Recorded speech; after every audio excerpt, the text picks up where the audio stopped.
लाखो भाविकांचे श्रद्धास्थान असलेल्या आंगणेवाडी येथील श्री भराडी देवीचा यात्रोत्सव दिनांक 22 फेब्रुवारी रोजी होत असून यासाठी आंगणे कुटुंबीय आणि आंगणेवाडी ग्रामस्थ मंडळ यांच्याकडून जय्यत तयारी सुरू आहे।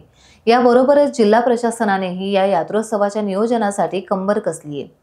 राज्याचे मत्स्य आणि बंदर विकास मंत्री तथा जिल्ह्याचे पालकमंत्री नितेश राणे यांनी जिल्हाधिकारी अनिल पाटील यांच्या समवेत आंगणेवाडीला भेट देत आंगणे कुटुंबियांबरोबरच जिल्हा प्रशासनाकडून माहिती घेतली।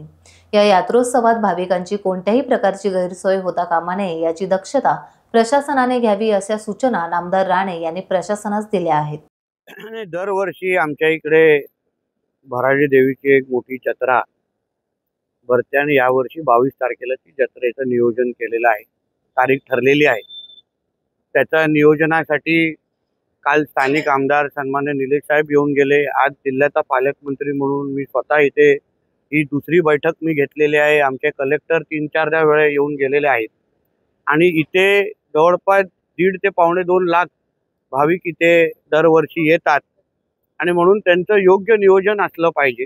त्यांना कमीतला कमी त्रास आणि इकडले जे स्थानिक आमच्या देवस्थानाची जी समिती आहे त्यांना सरकारच्या वतीने जे काही सहकार्य त्यांना लागेल, मदत जे लागेल, त्या सगळ्या गोष्टी योग्य पद्धतीने त्यांच्यापर्यंत पोहोचवण्यासाठी आजची ही बैठक होती। परवा होणाऱ्या ज्या जत्रेमध्ये कुठलेही अनुचित प्रकार घडता कामा नये। कोणीही इथे म्हणजे चुकीचे धंदे असो किंवा लोकांना होणारे त्रास असो, ट्रॅफिकचा विषय असो, पाण्याचा विषय असो, नेटवर्कचा विषय असो, या सगळ्या बाबतीमध्ये आमची सगळ्यांची चर्चा झालेली आहे। मी येणाऱ्या भाविकांना विश्वास देतो की महाराष्ट्राचं सरकार म्हणून आणि जिल्ह्याचा पालकमंत्री आणि प्रशासन म्हणून आम्ही पूर्ण तयारी केलेली आहे। आम्ही सज्ज आहोत। कुठेही त्रास होणार नाही याची काळजी जिल्हा प्रशासन म्हणून आम्ही घेतो। भराडी देवीच्या दर्शन घेण्यासाठी सगळेच मोठ्यातले मोठे नेते मंडळी आपल्या आपल्या तारखेनुसार म्हणजे 22 तारखेला येते आणि आता प्रत्येकाचं जेव्हा नियोजनाची जेव्हा कार्यक्रम येईल तेव्हा आपल्याला कळेल, आमच्याबरोबर आपल्यालाही कळतं।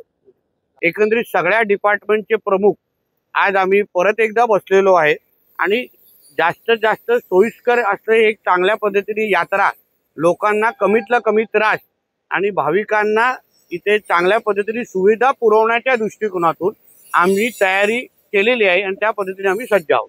टाइम्स डिजिटलला लाईक करा, सबस्क्राइब करा, शेअर करा आणि बेल आयकॉन दाबायला विसरू नका। पाहत रहा टाइम्स डिजिटल।